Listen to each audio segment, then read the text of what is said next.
ఈరోజు పవిత్రమైనటువంటి దినం ధమ్మచక్ర ప్రవర్తన కార్యక్రమం సందర్భంగా ఇచ్చేసినటువంటి ఉపాసకులందరికీ నేను స్వాగతం పలుకుతున్నాను. ఈ సందర్భంగా నాకు తెలిసినటువంటి కొన్ని చిన్న విషయాలను మీ ముందు ఉంచాలని నేను అనుకుంటున్నాను. ఇక ఈ సందర్భంగా నేను చెప్పేది ఏంటంటే మానవుడు జీవితము అంటే అది పంచస్కంధాల సమ్మేళనం.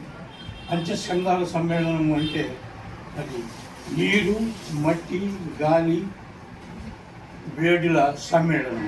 ఈ సమ్మేళనములు మేలు కలయికనే ఈ